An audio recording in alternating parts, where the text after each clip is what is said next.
तो hello guys, कैसे हो आप सभी लोग। मैं आ गया हूँ फिर से एक न्यू मांगा लेके। तो चलो फिर शुरू करते हैं। कहानी की शुरुआत में हमें एक बंदे को दिखाया जाता है जहाँ वो हाँफते हुए जा रहा होता है और अपने मन में कह रहा होता है ये उस दिन के बारे में ही है जिस दिन मेरी डेथ हुई थी। मैं एक प्रकार के पोर्टर में काम करता हूँ। इसे एक्सपर्ट एजेंसी के नाम से जाना जाता है जो नॉर्मल को गार्ड रूप से दूसरी ओर तक पहुँचाता है। मैं स्कॉट एजेंसी की स्कॉट वॉरियर बनना चाहता था, लेकिन मैं लंगड़ा कर चलता था और केवल पोर्टर ही बन सका। लेकिन इनके बावजूद, क्योंकि मैंने बाकी सभी से ज्यादा मेहनत की थी, मैं पोर्टरों का चीफ पोर्टर बनने में कामयाब रहा। लेकिन एक दिन मुझे लगातार एक अजीब सी फीलिंग हो रही थी। कुछ तो गड़बड़ थी और मुझे अजीब सी बेचैनी भी महसूस हुई। भी एक बंदा कहता है कि सभी लोग वहीं रुक जाओ, और हम देखते हैं कि सभी लोग रुक जाते हैं और उन लोग के सामने कुछ बंदे होते हैं। तो बोलता है कि जिस मोमेंट हमने वॉरियर को देखा, मेरी बेचैनी का कारण पता चल गया। तो एक बंदा पूछता है तुम लोग हो कौन। तो ये बंदा आता है और कहता है कि क्या कोई प्रॉब्लम है। तो बगल वाला बंदा बोलता है कि चीफ हम लोग इसको देख लेंगे, आपकी लेग में प्रॉब्लम है तो आप यहाँ मत आइए। और उन लोग से पूछने लगता है कि तुम लोग हो कौन, मुझे नहीं पता। वो गवर्नमेंट ऑफिसर हो सकते हैं या फिर अपराधी। तो घोड़े पर सवार हुआ बंदा पूछता है कि जियो प्योंग, पैसों की थैली लो और मेरे पीछे आओ, बाकी सभी गार्ड वॉरियर अपने हथियार रेडी कर लो। तो वो बंदा कहता है कि ठीक है सर। और ये बंदा कह रहा होता है कि और अगर कोई घटना घटता है तो शिफ्ट को मेन शिफ्ट से ऑर्डर लेना चाहिए। तो वो बोलता है कि ठीक है। तो पीछे वाला बंदा इस बंदे से कहता है कि चीफ हम लोग क्या ठीक रहेंगे। तो ये बंदा कहता है तुम ज्यादा चिंता मत करो, कोई भी डाकू हम पर हमला करने की हिम्मत नहीं करेगा। जेजियांग प्रोविंस की हेवनली ड्रैगन स्क्वाड एजेंसी का झंडा देखने के बाद, हालांकि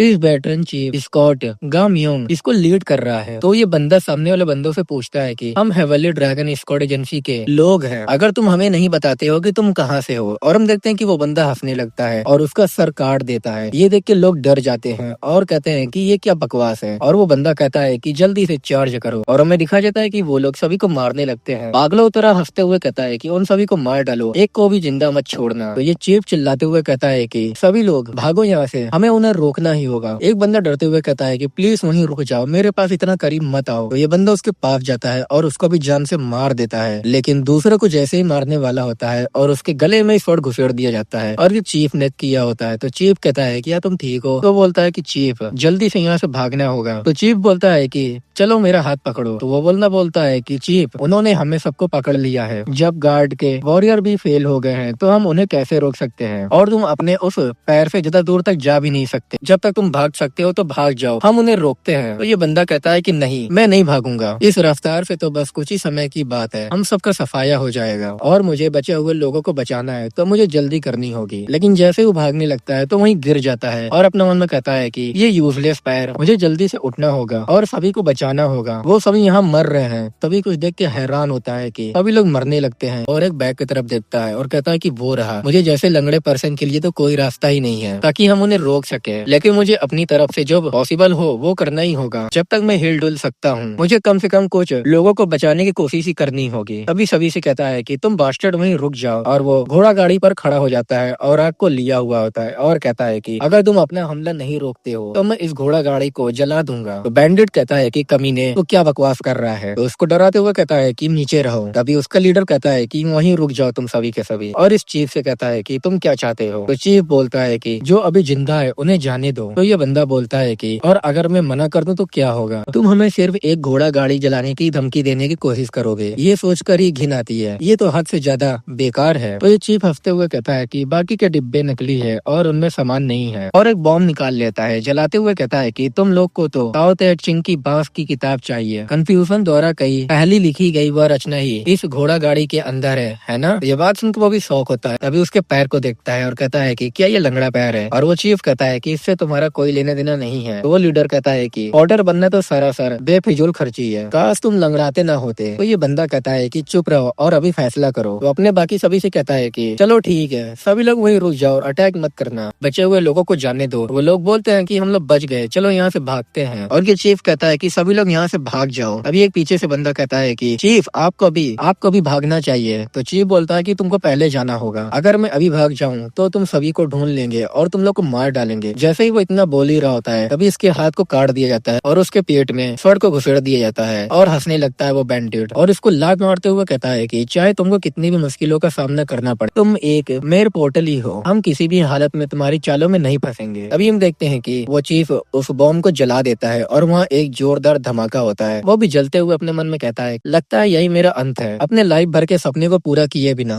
मैं मरने वाला हूँ। मेरी लाइफ भर का सपना, उसका गोल एक ऐसा वॉरियर बनना था जो शानदार घोड़ों पर सवार होकर सामान ढोता हो और वो पास्ट की बातें याद करने लगता है और बोलता है कि लेकिन मैं जिसका एक पैर लंगड़ा था, मैं अपना लाइफ छोटे मोटे काम करके गुजारा किया। मैं 30 साल से यही काम कर रहा था, लेकिन मैं अभी तक मरा क्यों नहीं हूँ? आखिर में मेरा बॉडी इतना ठंडा क्यों है? तभी वहाँ पर हम देखते हैं कि इस पानी में लड़की आती है और कहती है कि यंग मास्टर जल्दी से होश में आ जाइए। अभी हमें कहीं और का सीन दिखाया जाता है जहाँ एक बंदा पानी में घिरा हुआ होता है, उसको वो लड़की निकालती है बाहर और कहती है कि यंग मास्टर। ये भी एकदम देख के हैरान होता है। तो वो जो मेड होती है इसको हिला रही होती है, तो ये बंदा अपने मन में कहता है कि अरे यार मुझे हिलाना बंद करो, मुझे उल्टी आने जैसा महसूस हो रहा है। तभी उठता है और कहता है कि बस करो तुम बास्टर्ड। तो वो लड़की कहती है कि यंग मास्टर क्या तुम जाग गए हो? क्या तुम मुझे पहचानते हो? तभी उसे उल्टी हो जाती है और अपने मन में कहता है कि अरे यार ये क्या है, मैंने तो शराब भी नहीं पी है, मुझे अंदर से इतना अजीब क्यों लग रहा है। तभी वो अपना फेस पानी में देखता है, एकदम हैरान हो जाता है। और गाइस ये वही चीप होता है जो कि रिइंकार्नेट होकर इसके बॉडी में आ जाता है और यही हमारा एमसी होता है। और अपने मन में कहता है कि अरे यार ये कौन है, और जोर से चिल्ला के पीछे हट जाता है। तो पीछे से वो लड़की कहती है कि यंग मास्टर क्या हुआ? तो वो चिल्ला के कहता है कि अरे रिफ्लेक्शन में कौन है, क्या वो मैं हूँ? अरे यार बिल्कुल नहीं। तो पीछे से वो मेड कहती है कि क्या तुम सच में अपना चेहरा पहचानने में एबल नहीं हो? और कौन हो सकता है? तुम ही हो, fourth young master great heavenly dragon squad agency के। ये बात सुन के वो शॉक हो जाता है और वो बताती है कि आपका नाम ली जंग है। तो वो शॉक होते हुए कहता है कि क्या मैं ली जंग हूँ? वो बेवकूफ ली जंग, तुम बिल्कुल ही डरपोक हो। और हमें ली जंग के बारे में बताया जाता है वो हेवनली ड्रैगन स्क्वाड एजेंसी के फोर्थ यंग मास्टर है जिसके लिए मैंने काम किया था। और साथ ही स्क्वाड किंग जी जॉक्सन जो हेवनली ड्रैगन स्क्वाड एजेंसी के मालिक है, एक नौकरानी से हुआ सबसे छोटा बेटा भी। अपनी माँ की तरह वो भी दिखने में सुंदर था, लेकिन वो दुनिया का सबसे बड़ा बेवकूफ था। उसमें मार्शल आर्ट की कोई भी टैलेंट नहीं था और वो स्टडी में भी एकदम बेकार था। इससे भी बुरी बात ये थी कि उसकी जन्मजात माँ की कम उम्र में ही बीमारी के कारण डेथ हो गई थी और इसलिए अपने ब्रदर के विपरीत उसके पास भरोसा करने के लिए कोई मेंबर भी नहीं थे। उन्हें सक्सेसर के संघर्ष से शुरू में ही बाहर कर दिया गया था और वो फैमिली से बाहर घूमने लगा। घर पर उसके साथ निकम्मे जैसा बिहेवियर किया जाता था। वो एक ऐसा नरम दिल इंसान था जिसका हांगजू के ब्रोथल और जुगाड़ों ने खुशी खुशी स्वागत किया। और एक दिन उसने वेस्ट लेक में कूदकर सुसाइड कर लिया। ऐसा इसलिए क्योंकि उसका तीसरा भाई उसने उस लड़की से शादी करने का प्रपोजल रखा था जिस पर उसका एक तरफा प्यार था। ये सब लगभग 30 साल पहले हुआ था। असल में जब मैं हेवनली ड्रैगन स्क्वाड एजेंसी में नया कर्मचारी था, लेकिन मैं रिइंकार्नेट होके ली जंग बन गया हूँ। हमारा एमसी अपने आप को देखते हुए कहता है कि मैं कितने साल का हूँ।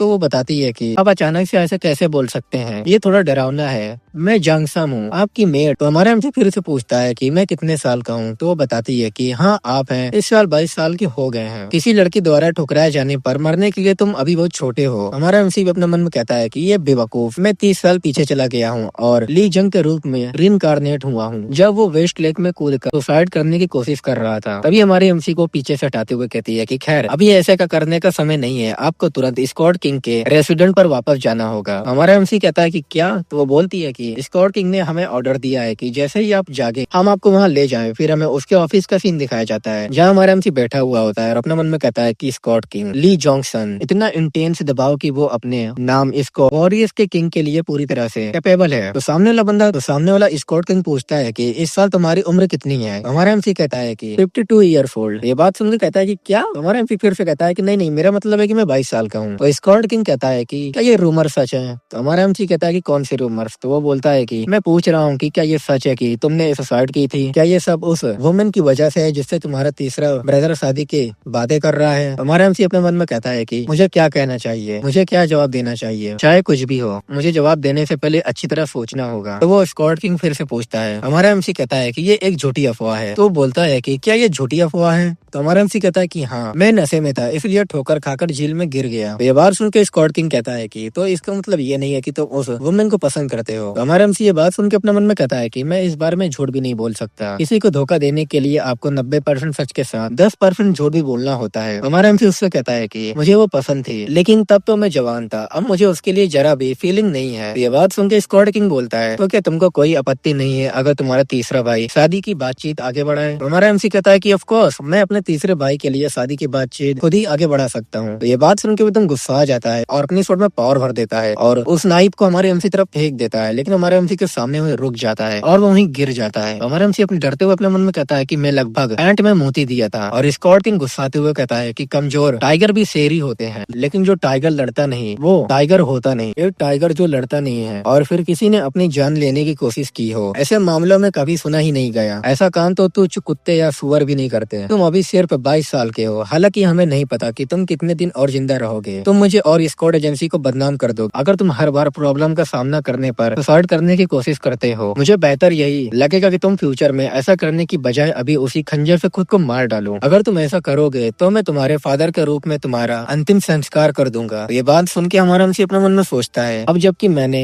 ली जंग के रूप में रिनकार्नेट हुआ हूँ, मैं स्क्वाड किंग से मिलने से बच नहीं सकता। इस मामले में तो हमारा MC उससे कहता है कि क्या तुमको इसके बारे में पता है? ये पहली बार है जब तुमने मुझे कुछ दिया है मेरे लाइफ के 20 से ज्यादा वर्षों में, लेकिन फिर भी तुम चाहते हो कि मैं खंजर से अपनी जान ले लूं। और अपने मन में कहता है कि मैंने उन दोनों के बीच के रिश्ते को ध्यान में रखते हुए बस यही अनुमान लगाया था। मुझे लगता है कि ये सच था, मुझे उस अपॉर्चुनिटी का लाभ उठाना होगा। और उस नाइफ को उठाते हुए कहता है कि ठीक है फादर, जब वो दिन आएगा जब मुझे इस खंजर से अपनी जान लेनी होगी, मैं इसका यूज करते समय आपके बारे में जरूर सोचूंगा। तो ये बात सुन के स्कॉट किंग अपने मन में कहता है कि क्या वो वही बदमाश है जो हमेशा से डरपोक था? अभी मुझसे बदतमीजी कर रहे हो, चलो देखता हूँ कब तक करते हो। और हमारा MC वहाँ से चला जाता है। तो स्कॉट किंग किसी को बुला के कहता है कि उस आदमी ने मुझे चुनौती दी है ना? तो बगल वाला बंदा कहता है कि ऐसा ही लगता है। तो स्कॉट किंग बोलता है कि लगता है कि एक कीड़े को भी कुचले जाने पर तड़पना पड़ता है। तो ये बात सुन के बगल वाला बंदा कहता है कि यही बीते समय के जंग की तुलना में एक बड़ा बदलाव है। तो स्कॉट किंग बोलता है कि इस तरह के मात्र विरोध को महान परिवर्तन कैसे माना जा सकता है? क्या तुमने नहीं देखा कि वो मेरे सामने हमेशा कैसे कांपता रहता है, लेकिन मुझसे वो इम्पोर्टेंट मेटियोराइट से बना लोहे का खंजर छीन लिया गया। तो ये बात सुन के वो कहता है कि क्या मैं इसे वापस लाऊं? तो ये बात सुन के स्कॉट किंग कहता है कि नहीं, रहने दो। अगर गैम्बलिंग में कोई पर्सन खंजर का इम्पोर्टेंट पहचान लेता है और अपने पैसे के बदले में उसे ले लेता है तो मुझे लगता है कि ये उसकी किस्मत है, लेकिन मैं इस मौके का फायदा उठाकर जो को कुछ सबक सिखाने की सोच रहा हूँ। कैपिटल हॉल में ऑर्डर दो कि उसे पूरे 1 साल तक पैसा भी न दिया जाए, ताकि वो अपने अंदर गहराई से ये जान सके कि आखिर कौन है जो उसे इतना अच्छा लाइफ प्रदान कर रहा है। तो ये बात सुन के वो बगल वाला बंदा अपने मन में कहता है कि अब तक जोंग ने चाहे जो भी काम किए हो उसने अपना भत्ता कभी बंद नहीं किया। नहीं, ऐसा लगता है कि उसने जानबूझकर उसकी उपेक्षा की है क्योंकि वो उसे पनिशमेंट कर रहा है। ये एक तरह की टेस्ट है। तो वो बोलता है कि ठीक है सर, मैं ये ऑर्डर को आगे पहुंचा दूंगा। और अपने मन में कहता है कि ये देखने के लिए एक टेस्ट की हाथ बंधे होने पर जंग क्या करेगा। जंग के लिए इस लाइफ में एक बार मिलने वाला अपॉर्चुनिटी है। फिर हमारा MC बाहर आता है तो मेट कहती है कि यंग मास्टर आप बाहर आ गए हैं। हमारा MC कांप रहा होता है और वो कह रही होती है कि आपको बहुत डांट पड़ी है। तभी हम देखते हैं कि हमारा MC वहीं बैठ जाता है। तो मेट कहती है कि यंग मास्टर क्या हुआ? तो हमारा MC कहता है कि मुझे लगता है कि मेरा हार्ट यहीं रुक चुका था। तो वो बोलती है कि यंग मास्टर क्या आप ठीक है? हमारे MC को उठा के ले जाने लगती है और कहती है कि आपके पैर कमजोर पड़ने पर आपको कितनी बुरी तरह पीटा गया है और डांटा भी गया है। फिर हमें अगले दिन का सीन दिखाया जाता है जहाँ पर मेट सफाई कर रही होती है और कह रही होती है कि मुझे कल रात बिल्कुल भी नींद नहीं आई। और दूसरी तरफ हमारा MC ऐसे टहल रहा होता है। तो मेट कहती है कि यंग मास्टर आप इधर उधर क्यों टहल रहे हैं? तो हमारा MC कहता है कि बिल्कुल सही, एक कदम सही। तो मेट बोल रही होती है कि आप अपने जूते को इतने ध्यान से क्यों घूर रहे हो? तो हमारा MC कहता है कि मैं अपने पैरों को देख रहा हूँ, अपने जूतों को नहीं। तो वो बोलती है और तुम्हारे पैरों को क्या हुआ है? तो हमारा MC कहता है कि क्या मैं अजीब तरह से नहीं चल रहा हूँ? तो वो बोलती है कि बिल्कुल नहीं, तुम हमेशा की तरह ही अभिमानी दिख रहे हो। तो हमारा MC हंसते हुए कहता है कि समझ गया, मैं तो हमेशा की तरह ही हूँ। और अपने मन में कहता है हमारा MC, मैं 52 ईयर्स ओल्ड लंगड़ाकर चलता आ रहा हूँ, कोई भी नॉर्मल पर्सन उस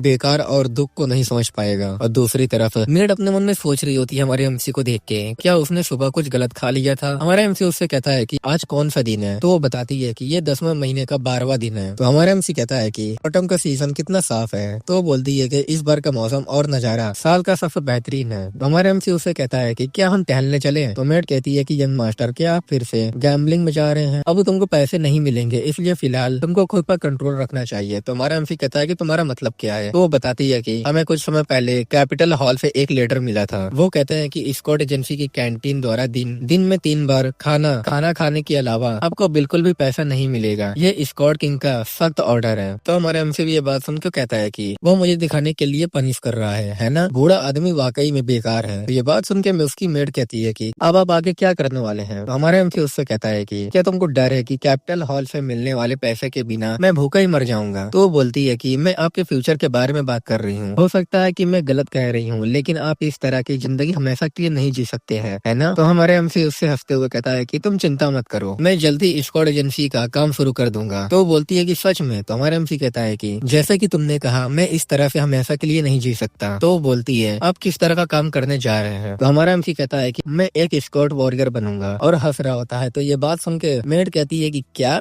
एक स्क्वाड वॉरियर। मायूस होते हुए कहती है कि हेवनली ड्रैगन स्क्वाड एजेंसी की स्क्वाड वॉरियर बनने के लिए आपको मार्शल आर्ट में कम से कम सेकंड रेट का होना चाहिए और आप उनके बारे में कुछ नहीं जानते हैं। तो हमारा एमसी कहता है कि क्या मैं इतना बुरा हूँ। तो हमारे एमसी के कान में धीरे से बोलती है कि अगर मैं आपको ऑनेस्ट बताऊं तो मैं इतना कॉन्फिडेंट हूँ कि मैं तुम्हें फाइट में भी हरा सकती हूँ। तो ये बात सुनकर हमारा एमसी चिढ़ जाता है और उससे कहता है कि हेवनली ड्रैगन स्क्वाड एजेंसी की सभी स्क्वाड वॉरियर को मार्शल आर्ट सीखने की जरूरत नहीं है। क्या तुमने जूरन स्क्वाड के बारे में नहीं सुना है। तो वो बोलती है कि जूरन स्क्वाड। हमारा एमसी कहता है कि हाँ बिल्कुल सही। हमारा एमसी जूरन स्क्वाड के बारे में बताता है कि स्टूडेंट से ही जिन्होंने एग्जामिनेशन में टॉप की हो, बहुत समय पहले से ही हेवनली ड्रैगन स्क्वाड एजेंसी जूरन स्कॉलर को अपने दल से भर्ती करती आ रही है, गरीब स्टूडेंट को स्पॉन्सर करने के बहाने। क्योंकि वो मार्शल आर्ट नहीं जानते थे, इसलिए उनका किसी भी सुरक्षा दल में शामिल होना रेयर था। इसके बदले में उन्होंने स्क्वाड एजेंसी का लेखा जोखा काम किया या फिर इलिटरेट पोर्टर को पढ़ना लिखना सिखाया। हालांकि अगर वो मेट्रोपॉलिटन एग्जामिनेशन पास करने और प्रीफेक्चर के अंदर नियुक्त पाने के लिए भाग्यशाली रहे तो वो स्क्वाड एजेंसी के लिए एक स्ट्रॉन्ग सहारा बनते जा रहे थे, जो सरकार के साथ अपने संबंधों को लेकर हमेशा सतर्क रहती थी। तो मेड कहती है हमारे एमसी से क्या तुम एग्जाम देने जा रहे हो। तो हमारा एमसी कहता है कि ऑफ कोर्स। तो वो बोलती है कि कब। हमारा एमसी भी कहता है कि आज। फिर हमें हांगजो के गवर्नमेंट का सीन दिखाया जाता है, तो जहाँ बहुत भीड़ लगी होती है और हमारा एमसी भी अपने मेड के साथ वहाँ आ जाता है। तो हमारा एमसी उससे कहता है कि यहाँ तो बहुत सारे लोग हैं। तो उसकी मेड बोलती है कि बेशक एग्जाम के लिए हमेशा बहुत सारे लोग होते हैं और कुछ लोग आपस में बात कर रहे होते हैं कि अरे बाप रे, किसी मेल की त्वचा सफेद जेड की तरह इतनी गोरी कैसी हो सकती है। ऐसा लगता है कि मानो उसका चेहरा चमक रहा हो। तो दूसरी लड़की कहती है कि चुप रहो, सुन लेगा। हमारा एमसी कहता है कि जंक्शन। तो उसकी मेड कहती है कि हाँ यंग मास्टर। हमारा एमसी कहता है कि वो औरतें मुझे क्यों देखती रहती हैं। तो उसकी मेड कहती है कि आप मुझसे ये क्यों पूछ रहे हैं, ऐसा तो नहीं है कि आपने पहले कभी इसका एक्सपीरियंस नहीं किया है। हमारा एमसी ये बात सुन के अपने मन में कहता है कि तो ऐसा होता है जन्म से सुंदर होने का एहसास। और उसकी मेड हमारे एमसी से कहती है कि यंग मास्टर क्या आप सच में एग्जाम देने जा रहे हैं। हमारा एमसी कहता है कि हाँ यार मैं बेशक जा रहा हूँ। और अपने मन में कहता है कि मुझे जो कभी लंगड़ाकर चलता था बॉर्डर के रूप में क्यों चुना गया, क्योंकि मुझे पढ़ना और लिखना आता था। पहले तो मैं लंगड़ापन के कारण स्कॉट सेक्ट में शामिल नहीं हो सका, लेकिन मुझे लेखाकार जियोंग लिमसुंग की सिफारिश मिली कि मैं अपने खाली समय का यूज अधिकारियों के लिए किताबें कॉपी करने में करूं। मैंने सबसे ज्यादा जिस चीज की नकल की ये इंपीरियल एग्जाम में होने वाले टॉप स्कॉलर के आंसर थे और हाँ मुझे उन स्कॉलर के वो आंसर आज भी याद है। और दूसरी तरफ वो अपने मन में सोच रही होती है मेड वो इतना कॉन्फिडेंस क्यों है। फिर हम देखते हैं कि वहाँ का गेट खुल जाता है और वहाँ पर एग्जामिनर आता है और चिल्ला के कहता है कि जिसको पेपर देना है चुपचाप अंदर चले जाओ। हमारा एमसी कंटेनर को लेते हुए कहता है कि चलो इसे मुझे दे दो और जाते हुए कहता है कि ठीक है मैं बहुत जल्दी आता हूँ, तो मेरा यहीं वेट करो। एग्जामिनर गार्ड से कह रहा होता है कि मुझे लगता है कि सभी लोग अंदर चले गए, चलो गेट को बंद कर दो। तभी पीछे से कोई चिल्ला के कहता है कि अरे यार एक मिनट रुक जाओ प्लीज, वहीं रुक जाओ, मैं भी एग्जाम देने आ रहा हूँ। अगले सीन में हमारा एमसी अपने मेट से कह रहा होता है कि क्या तुमको लगता है कि कोई पर्सन लंबे समय तक वहीं बैठे रहने से उन सवालों के जवाब पा सकता है जिनके जवाब उसे पता ही ना हो। तो मेट कहती है कि अच्छा मुझे लगता है कि ये सच है और वो जा ही रही होती है। तो और कहती है कि ठीक है तो मैं फिर चलती हूँ। हमारा एमसी भी उससे कहता है कि पल भर के लिए बस तुम थोड़ा इंतजार करो। तो वो बोलता है कि तुम्हें क्या दिक्कत है। हमारा एमसी कहता है कि बस तुम देखो। हमारा एमसी इस लड़के से कहता है कि क्या तुमने टेस्ट में अच्छा प्रदर्शन किया। तो वो बोलता है कि तुम्हारा शुक्रिया मेरा हेल्प करने के लिए। तो हमारा एमसी कहता है कि तुम्हारा वेलकम है और हमें बताया जाता है कि हमारे एमसी ने टेस्ट दे दिया होता है और बाहर आ जाता है। और हमारे एमसी को ब्रश देते हुए कहता है कि ये रहा वो ब्रश जो तुमने मुझे उधार दिया था। तो हमारा एमसी भी लेते हुए कहता है कि तुम्हारा शुक्रिया। वो बंदा जाने लगता है। तो हमारा एमसी उससे कहता है कि क्या तुम बिजी हो। तो वो बोलता है कि क्या कोई बात है। तो हमारा एमसी कहता है कि क्योंकि ये फेथ ही था कि हम इस तरह मिले, क्या हम पास के किसी रेस्टोरेंट में जाकर गरम गरम नूडल्स खाने चले। तो वो बंदा कहता है कि मुझे माफ करना लेकिन मेरी एक अपॉइंटमेंट है, अगर हम दोबारा मिले तो चलो अब साथ में खाना खाते हैं। तो वहाँ से चला जाता है और हमारा एमसी कह रहा होता है अपने मन में मैं तो फ्री में मिलने वाले नूडल्स का कटोरा लेने जा रहा था, कितना कंजूस है ये। और दूसरी तरफ हमारे एमसी से मेड कहती है क्या तुम उसे जानते हो। तो हमारा एमसी कहता है कि नहीं, मैंने उनसे आज ही मिला हूँ। वो इतना पागल था कि टेस्ट में नॉर्मल ब्रश के बजाय स्टील की नोक नोक वाला पेन लेकर आया। तो मेड बोलता है कि स्टील की नोक वाला पेन, मुझे लगता है कि वो कोई स्कॉलर है जो मार्शल आर्ट का प्रैक्टिस करता है। तो हमारा एमसी हंसते हुए कहता है कि अगर वो स्टील को नोक वाले पेन के ब्रश को समझ लेता है तो शायद वो उन दोनों में से किसी का भी ज्यादा इस्तेमाल नहीं करता है। ऐसा पर्सन मार्शल आर्ट या प्रैक्टिस में कितना अच्छा हो सकता है। तो मैड कहती है मैं भी ऐसे ही किसी पर्सन को जानती हूँ। हमारा एमसी उसकी तरफ देखते हुए कहता है कि क्या वो मैं हूँ। तो वो बोलती है कि अरे तुमको कैसे पता चला। हमारा एमसी उसको पकड़ते हुए कहता है कि लगता है मैं तुम्हारे साथ बहुत नरमी बरत रहा था। तो वो मेड कहती है कि अरे क्या तुम चाहते थे कि मैं तुम्हारे साथ ईमानदार रहूं, और मुझे समझ नहीं आता कि ये लड़की है कि लड़का। खैर हमें आगे पता चलेगा और मैं इसे लड़की ही समझ को बुलाऊंगा। हमारा एमसी उससे कहता है कि लेकिन फिर भी तुम्हें अपनी मर्जी की हर बात नहीं कहनी चाहिए। और मेड एक कॉपर का सिक्का निकाल के कहती है कि इस पर एक नजर डालो, हालांकि तुम्हारा अलाउंस बंद कर दिया गया है। मैं अपनी 1 साल की सैलरी तुम्हारे साथ बांटूंगा। और हमें पता चल गया है कि ये लड़का होता है। तो हमारा एमसी से वो कहता है कि क्योंकि मौसम ठंडा है तो क्या हम गरम गरम नूडल्स का एक एक कटोरा खा लें। हमारा एमसी भी अपने सर्वेंट से कहता है तुम लाइफ में डेफिनेटली बड़ी सफलता प्राप्त करोगे। चलो फिर शुरू करते हैं। और उससे पूछता है कि डम्पलिंग के बारे में क्या। तो बोलता है थम्स अप दिखाते हुए कि बिल्कुल हमारे पास भी वो होंगे। फिर हमारा एमसी रेस्टोरेंट में आता है और कहता है कि वाह खुशबू तो लाजवाब है। हांगजो में मीट नूडल्स की बात करें तो बैक्सियन रेस्टोरेंट सबसे अच्छा है। वहाँ पर वेटर आता है और कहता है कि यंग मास्टर आप यहाँ है। हमारा एमसी कहता है कि हाँ सालिद क्या तू अंधा है क्या पहली फ्लोर पूरी तरह से भरी हुई है। तो वो बताता है कि हाँ क्योंकि आज प्रोविंस एग्जाम है इसलिए। तो हमारा एमसी भी उससे कहता है कि तो मुझे दूसरी मंजिल पर ले चलो। तो वो बताता है कि दूसरी मंजिल भी पूरी तरह से भरी हुई है। हमारा एमसी कहता है कि दूसरा भी। तो बोलता है कि हाँ, और धीरे आवाज में हमारे एमसी से कहता है कि यंग मास्टर बियोंग रियोंग ने अपने और अपने दोस्तों के लिए तीसरी मंजिल पूरी तरह से किराए पर ले ली है। इसी वजह से हमारे कस्टमर को पहली और दूसरी मंजिल का इस्तेमाल करना पड़ा। हमारा एमसी कहता है कि क्या जो युंग भी वहाँ पर मौजूद है। तो बताती है कि हाँ वो यही है। हमारा एमसी जाते हुए कहता है कि जंग सम चलो कहीं और खाना खाते हैं। तो बोलता है कि ठीक है। तभी हमारे एमसी के सामने कोई आता है और वो एकदम हट्टा कट्टा होता है। तो हमारा एमसी उससे कहता है कि तुम हो कौन। तो बोलता है कि थर्ड यंग मास्टर ने तुम्हें बुलाया है तीसरी मंजिल पर, और ये चीफ स्कॉट को सर्व करता है और उसका नाम आयरन टावर होता है। हमारा एमसी भी कहता है कि डैम इट, ये लोग बहुत ज्यादा एनोइंग है। फिर हमारा एमसी तीसरी मंजिल पर आ जाता है और एक लड़की को देखता है और कहता है ये फेस अच्छा ठीक है समझ गया मैं, हांगजो की उन 3 ग्रेट ब्यूटीज में से एक जिसके रीजन ली जोंग रियोन ने सुसाइड कर ली। फिर हमें एक बंदे को दिखाया जाता है और वो बंदा कहता है कि जरा इस बेवकूफ को तो देखो, क्या तुम अपने बड़े भाई को ग्रेटिंग नहीं करोगे। और हमें इस बंदे के बारे में बताया जाता है ये हेवनली ड्रैगन स्क्वाड एजेंसी के तीसरे यंग मास्टर जूंग रियोंग के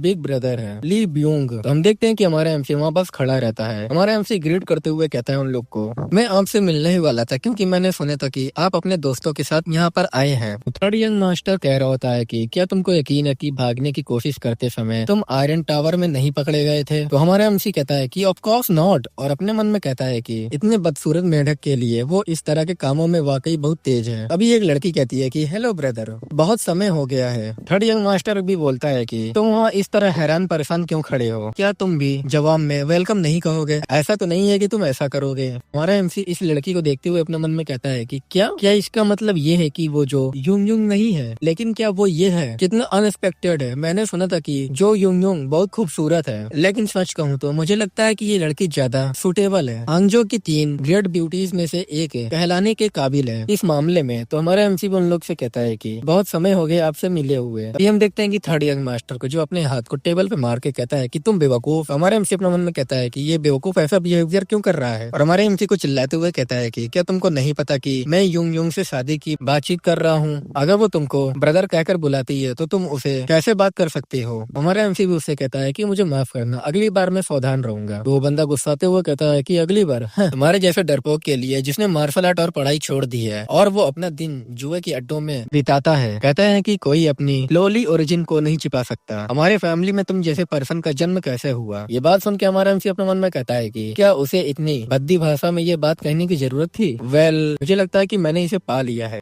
इसका रीजन ये लड़की है क्योंकि वो अपने छोटे भाई की तरह सुंदर और लंबा नहीं है। वो शायद अपने मेढक जैसे दिखने के कारण हीन भावना महसूस करता है, इसलिए वो क्लियरली बेइज्जत करने की कोशिश कर रहा है। बस इतना ही उसका इम्पोर्टेंट है। इस फैमिली के ब्रदर सच में बेहद बेवकूफ है। किसी भी हालत में मेरे लिए यहाँ से जितनी जल्दी हो सके निकल जाना ही सबसे अच्छा होगा। हमारा एमसी ग्रेड करते हुए कहता है कि अब जब मैंने आपको अपना सम्मान दिखा दिया है तो अब मैं यहाँ से चलता हूँ, प्लीज आप लोग अच्छा समय बिताइए। अभी एक लड़की कहती है कि यंग मास्टर जुंग रियोंग जाने से पहले खाना तो खा लीजिए। हमारा एमसी इसको देख के अपने मन में कहता है कि क्या वो जंग ग्यूंग बोंग है। मैंने उसे इसलिए नहीं देखा क्योंकि उसके आगे 2 वुमन खड़ी थी।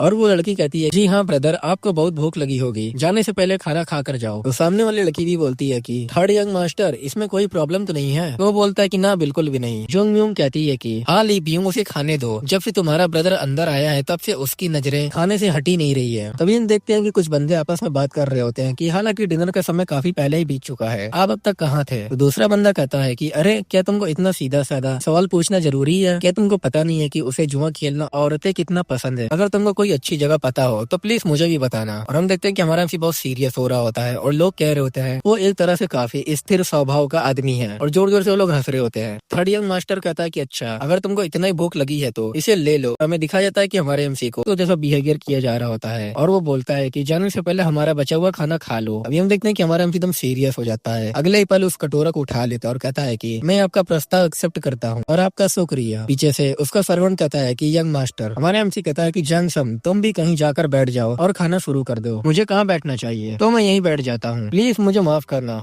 ठीक है? और हमारा एमसी दबा के खाने लगता है और लोग कह रहे होते हैं कि कंफ्यूजन ने कहा था कि जो भी पर्सन 4 दिन तक भूखा रहता है वो चोरी का सहारा लेने लगता है, लेकिन सेना को पंगटी रखने से ये प्रॉब्लम कैसे हल होगी? लोकलिज्म के आधार पर अगर चट्टाने काफी ऊंची होती हैं तो जानवर भी डर जाएंगे, इसलिए कोई भी गिरकर मर नहीं जाएगा। डिसीजन प्रक्रिया भी कुछ इसी तरह की है। अगर कानून पर्याप्त रूप से सख्त है तो ये स्वाभाविक रूप से हो जाएगा। तो दूसरा बंदा कहता है कि प्रॉब्लम की जड़ तक जाकर उसका समाधान करना ही सबसे डिफिकल्ट काम है। हान फैजी ने कहा था कि अगर तुम केओस के स्रोत को खत्म कर दो तो तुम दुनिया पर राज कर सकते हो। थर्ड यंग मास्टर कहता है कि यही बात सच में लागू होती है। केओस के कारण होने वाले अकाल को कौन रोक सकता है? जैसे कि सन तेज ने कहा था, बाघ कुत्ते को अपने वश में करने में इसलिए एबल होते हैं क्योंकि उसके पंजे और दांत बहुत नुकीले होते हैं। ये सब बातें सुन के हमारा अपने मन में कहता है वो आज के एग्जाम के बारे में चर्चा कर रहे हैं। मुझे लगता है कि सवाल ये था, आंसर चीन में अकाल के कारण पैदा हुए डाकुओं के झुंड से हमें कैसे निपटना चाहिए। ऐसा लगता है कि यहाँ मौजूद सभी लोगों ने एग्जाम किसी और जगह पर दी है। हमारे एमसी से बगल वाली लड़की कहती है कि यंग मास्टर, आपका क्या विचार है? हमारा एमसी कहता है कि मुझे ऐसा बातें नहीं पता। तो वो लड़की हंसते हुए कहती है कि अरे वाह, आप तो बहुत ही पोलाइट है। और यंग मास्टर हमारे एमसी से कहता है कि तुम सीधे सीधे अपने विचार क्यों नहीं बता देते, क्योंकि तुमने बचपन में काफी पढ़ाई की थी। मुझे यकीन है कि तुमको अभी भी कुछ बातें तो याद होंगी। बगल वाला बंदा भी बोलता है कि हाँ, क्योंकि तुम एक्सकॉर्ट एजेंसी में पले बड़े हो, मुझे यकीन है कि तुम डाकुओं के बारे में हमसे ज्यादा जानते होगे। तो ये सब बातें सुन के हमारे एमसी अपने मन में बोलता है, लगता है ये छोटे बदमाश मुझे वुमेन के सामने बेइज्जत करना चाहते हैं। अच्छा, उन्होंने तो यही मांगा था तो मैं वो दूंगा। तो हमारा एमसी बताने लगता है कि अगर मैं सच कहूँ तो ये सन तेज नहीं बल्कि हान फेज है। ये हान फेजी है। अब और उसके पंजों वाली बात है, वो सन तेज द्वारा नहीं बल्कि हान फेज द्वारा रचित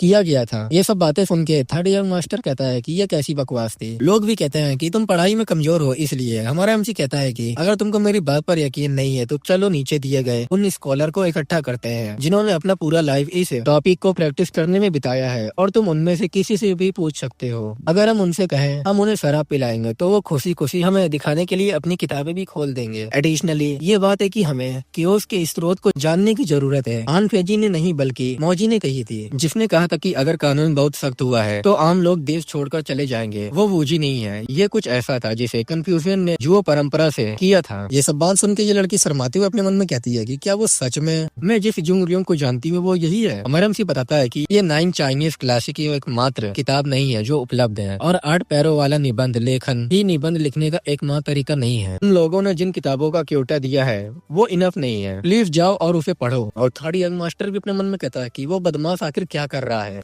आखिर इस बेवकूफ को ये सब कैसे पता। तभी हम देखते हैं कि एक लड़की हंसने लगती है और ये बहुत जोर से हंस रही होती है और कहती है कि मुझे माफ करना, मुझे पता है कि मुझे हंसना नहीं चाहिए, लेकिन ये डेफिनेटली बहुत ही मजेदार है। हमारे एमसी भी उसको देखता है और अपने मन में कहता है कि वो इन सभी पर हंस रही है, लेकिन कोई भी उससे कुछ कहने की हिम्मत नहीं करता। आई गेस ली ब्यूंग और उसके दोस्त उसी को प्रभावित करने की कोशिश कर रहे हैं। आखिर ये लड़की है कौन? और वो लड़की कहती है कि लेट में इंट्रोडक्शन देने के लिए मुझे माफ करना, मेरा नाम नामगुन सुसु है। मुझे पता है कि तो हमारा एमसी बोलता है कि क्या आप मेरा नाम जानते हैं? कि जब हम पहली बार मिल रहे हैं तो वो लड़की कहती है कि आप हांगजो के एंटरटेनमेंट में सबसे फेमस पर्सन है ना? तो हमारा एमसी कहता है कि रूमर्स हमेशा बढ़ा चढ़ाकर बताती है। नामगोंग भी बोलती है कि बिना आगे के धुआं नहीं होता। हमारा एमसी भी कहता है कि एक छोटी सी आग भी बहुत धुआं पैदा कर सकती है। नामगोंग भी हंसते हुए कहती है कि यहाँ तक कि वो आग भी जो पूरे पहाड़ को जला देती है फाइनली छोटी हो ही जाती है। तो ये बात सुन के हमारा एमसी अपने मन में कहता है कि वो कोई नॉर्मल पर्सन नहीं लगती। और हमारे एमसी से वो कहती है कि लेकिन तुमने अभी तक हमें ये नहीं बताया कि तुम क्या सोचते हो। हालांकि दूसरों की आलोचना करना आमतौर पर आसान होता है, अपने विचारों को एक्सप्लेन करना डिफिकल्ट होता है। ये सब बातें सुन के थर्ड यंग मास्टर अपने मन में कहता है कि बहुत बढ़िया, लगी रहो। और वो बोलती है कि विशेषकर ऐसे क्वेश्चन के लिए जिसका कोई आंसर ना हो, इसलिए प्लीज हमें बताइए कि आप क्या सोचते हैं। तो हमारा एमसी भी उससे कहता है कि मैं आम लोगों को उनके हाल पर ही छोड़ देना पसंद करूंगा। तो वो लड़की कहती है कि लेकिन क्यों। तो हमारा एमसी कहता है कि नॉर्थ चाइना लंबे समय से कॉटन प्रोडक्शन का एरिया रहा है और हर सर्दियों में वो इलाका डाकुओं से भर जाता है। अगर हम उन्हें यूं ही छोड़ दें तो तब ऑस्ट्री सीजन दौर खत्म हो जाएगा और जो डाकू कभी किसान हुआ करते थे वो स्वाभाविक रूप से अपने घर लौट जाएंगे। आखिरकार डाकू बनने से तो कपास की खेती करना बेहतर है। तो ये सब बातें वो लड़की सुनती है और कहती है कि बस इतना ही। तो ये डिसअपॉइंटेड है। तो हमारा एमसी कहता है कि इसके बजाय मैं टैक्सेस बढ़ाकर बिजनेस और एक्सपोर्ट एजेंसियों पर भारी कर लगा दूंगा। तो वो लड़की कहती है कि तुम अचानक इसका जिक्र क्यों कर रहे हो, क्या डाकुओं की वजह से सबसे ज्यादा नुकसान उन्हीं को नहीं उठाना पड़ता। तो हमारा एमसी कहता है कि क्योंकि किराएदार किसानों और मजदूरों को सस्ते दामों पर काम पर रखते हैं, जब फसल खराब होती है तब मजदूर भूखे मरते हैं और डाकू बन जाते हैं। यही पहला रीजन है। वो प्रोड्यूस जिसका फार्मर उत्पादन तो करते हैं लेकिन उसे अच्छा दाम नहीं मिलते हैं, फिर इसे बिजनेसमैन को बेच दिया जाता है जो इससे भारी मुनाफा कमाते हैं। ये दूसरा रीजन है। जैसे जैसे डाकू हर जगह घूमते हैं, एस्कॉर्ट एजेंसियों को अधिक काम मिलते हैं और वो फल फूलती हैं। ये तीसरा रीजन है। अगर हम इस बात की तुलना करें कि उनमें से हर कितना भुगतान करता है और कितना कमाता है, तो हम क्लियरली देखेंगे कि किराएदार किसान नुकसान में है। तो ये सब बातें सुन के वो एकदम हैरान होती है और हमारे एमसी से कहती है कि जब कर वसूल हो जाएगा तो आप उसका क्या करेंगे। तो हमारा एमसी कहता है कि मैं देश में गोदामों को भर दूंगा असली चोरों के लिए जिन्होंने राजनेता कहा जाता है, ताकि वो सारी दौलत चुरा सके। तो वो लड़की कहती है कि लेकिन तब इससे आम लोगों को कोई फायदा नहीं होगा और केवल राजनेताओं का ही पेट भरेंगे। आपको ऐसा क्यों करना होगा। तो हमारा एमसी कहता है कि क्योंकि इस तरह से एक या दो ईमानदार और महान अधिकारी कम से कम शेष धन को आम लोगों में वितरित करने और राहत प्रदान करने में एबल होंगे। तो ये सब बातें सुन के नामगोंग भी हंसते हुए कहती है कि दुनिया में इतनी अप्रभावित चीज का एग्जिस्टेंस कैसे हो सकता है। तो हमारा एमसी भी उससे कहता है कि पॉलिटिक्स का यही तो मतलब है। और यूंगोंग अपने मन में कह रही होती है कि क्या वो शुरू से इतना होशियार था। हमारे एमसी से नामगोंग कहती है कि ये ऐसा आंसर है जो एग्जाम को डेफिनेटली पसंद आएगा। ये एक बहुत ही प्रभावशाली चर्चा रही है। अगर दोबारा मौका मिला तो मैं आपसे और बात करना चाहूंगी। तो हमारा एमसी भी इसको ग्रेड करते हुए कहता है कि मुझे इसमें बहुत खुशी होगी। और हमारे एमसी के बगल जो लड़की होती है वो कहती है कि यंग मास्टर ये तो बहुत इम्प्रेसिव था। और दूसरी तरफ थर्ड यंग मास्टर चिढ़ते हुए अपने मन में कहता है कि मैं उसे जो यूंगयोंग के सामने बुरी तरह से बेइज्जत करने वाला था, मुझे ट्रस्ट नहीं हो रहा है कि उसने मुझे शर्मिंदा कर दिया। कितनी शर्म की बात है।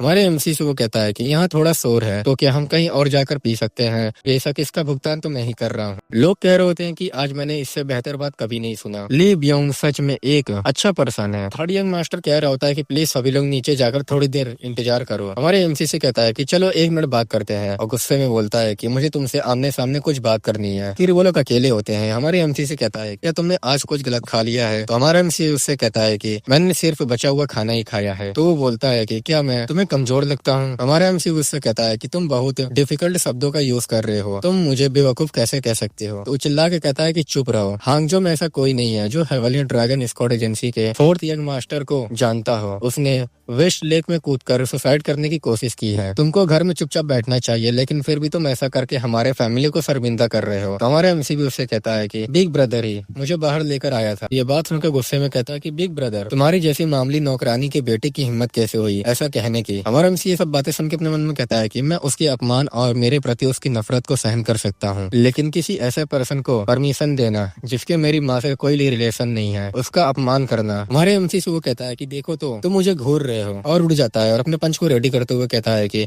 अपने दांत को कसकर पीस लो। और हमारा एमसी अपने मन में कहता है कि मैं इसे हल्के में नहीं लेने वाला हूँ और उससे कहता है कि क्या अब तुम मुझे पीटोगे। तो वो बोलता है कि क्या तुम डर रहे हो। तो हमारा एमसी उससे कहता है कि हांगजो में ऐसी कोई बात है जो सबको पता है लेकिन तुमको नहीं। तो वो बोलता है कि क्या। तो हमारा एमसी उससे कहता है कि तुम कोंकुमवाइन के बेटे हो। ये बात सुनकर एकदम हैरान होता है और कहता है कि मैं तुम्हें जान से मार डालूंगा और अटैक कर देता है। और हमारा एमसी ये सब देख के कहता है कि ये तो heavenly dragon squad agency exclusive secret martial art की एक्सप्लोडिंग ड्रैगन फिस्ट है, मैं डेफिनेटली मर जाऊंगा। लेकिन तभी देखता है और कहता है मैं समय रहते इससे बच नहीं सकता, लेकिन इसका अटैक इतना धीमा क्यों है। और हमारा एमसी इसके अटैक को डॉज कर लेता है। वो कहता है कि तुम्हारी हिम्मत कैसे इसको डॉज करने की। वो फिर से अटैक करता है, फिर से हमारा एमसी उसके अटैक को डॉज कर लेता है। और हमारा एमसी कह रहा होता है कि वो बहुत धीमा ही है और बार बार अटैक कर रहा होता है। हमारा एमसी बार बार डॉज कर रहा होता है और अपने मन में कहता है कि इतनी धीमी गति होने पर मुझे टक्कर कैसे लग सकती है। और वो अपने मन में कहता है कि हालांकि मुझे यकीन नहीं है कि वो धीमा है या तेज है, लेकिन अगर ये सब ठीक रहा तो मैं शायद खुद भी एक अटैक कर सकूं। चाहे जो भी हो मैं बस कोशिश करूंगा।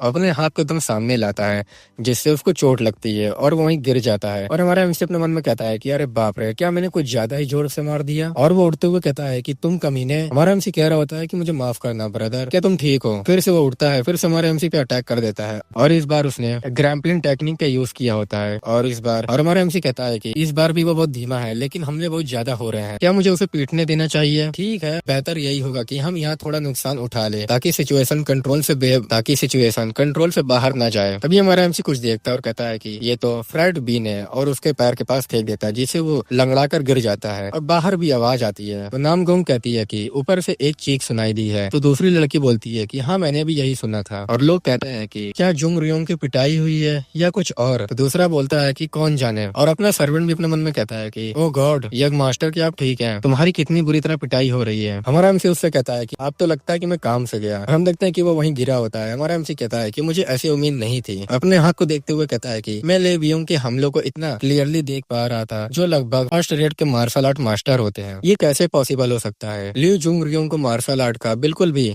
ज्ञान नहीं था। और दूसरी तरफ थर्ड यंग मास्टर उठते हुए कहता है कि ली जुंग रियोंग तुम बास्टर्ड, मैं तुम्हें कभी माफ नहीं करूंगा। हमारा एमसी कहता है कि अरे यार प्लीज रुक जाओ। और हम देखते हैं कि वहाँ पर लड़कियां भी आ जाती हैं और हमारे एमसी को वो मार रहा होता है और कह रहा होता है कि तुम्हारी हिम्मत कैसे हुई मुझे पीटने की? चलो देखते हैं तुम मेरे सामने कितनी समझदारी से काम लेते हो। और हमारे एमसी को मारते हुए कहता है कि मर जाओ यहीं पर। तभी नामगोंग पीछे से आके कहती है कि लिu बियोंग तुम ये क्या कर रहे हो? तो वो कहता है कि लेडी नामगोंग यह वैसा नहीं है जैसा आप देख रहे हैं। तो नामगोंग कहती है कि मुझे बताया गया था कि ये एक अच्छा प्रदर्शन होगा, इसलिए मैंने आने का फैसला किया, लेकिन मैं सच में डिसअपॉइंटेड हूँ। तुमने न सिर्फ दूसरों के सामने अपने छोटे भाई को बचकाने तरीकों से डांटा, लेकिन तुम उसे तब तक पीटते हो जब तक कि उसके बॉडी से खून ना निकले। तुम इतनी घिनौनी हरकत कैसे कर सकते हो? तो थर्ड यंग मास्टर बोलता है कि नामगोंग ये एक गलत फहमी है। तो वो बोलती है कि जैसे कि पास्ट में बुद्धिमान लोग ने कहा, आपको कभी भी मेहमानों के सामने अपने कुत्तों पर अपना गुस्सा नहीं निकालना चाहिए। क्या हम आपके लिए मेहमानों से भी कम इम्पोर्टेंट रखते हैं? जाते हुए बोलती है ये मेरा बिजनेस नहीं है, ये आपका फैमिली मैटर है, लेकिन आपको इस मामले को आपस में ही सुलझा लेना चाहिए। आपको उन लोगों को नहीं बुलाना चाहिए जो किसी और काम में व्यस्त हो, ताकि वो यहाँ आकर इस तरह के भद्दे बिहेवियर को देखे। ठीक है अब मैं यहाँ से जाती हूँ। तो वो रोकने की कोशिश करता है और दूसरी तरफ हमारा एमसी अपने मन में कहता है कि ये कितनी राहत की बात है, इस समय मैं भी उसकी जगह हो सकता था। और तभी उसका सर्वेंट आके कहता है कि यंग मास्टर क्या उसने आपको बहुत बुरी तरह पीटा है? तभी हमारा एमसी उठ के बैठ जाता है और कहता है कि मैं ठीक हूँ। और उससे पूछता है कि लेकिन जैमसन क्या मैंने कभी मार्शल आर्ट सीखा है? तो वो बताता है कि वेल ऐसा लगता है कि आपने उन्हें आधा अधूरा सीखा और छोड़ दिया। मुझे लगता है कि तब तुम 12 साल के थे। क्या आपको याद नहीं है कि आपके मार्शल आर्ट ट्रेनिंग ने किस तरह आपको पूरी तरह से छोड़ दिया था? तो हमारा एमसी भी कहता है कि अच्छा ऐसा है तो अब। और हमारा एमसी अपने हाथ को आगे करता है और अपने हाथ में पलक झपकते ही कुछ मक्खियों को पकड़ लेता है और कहता है कि मैं ऐसे कैसे कर सकता हूँ।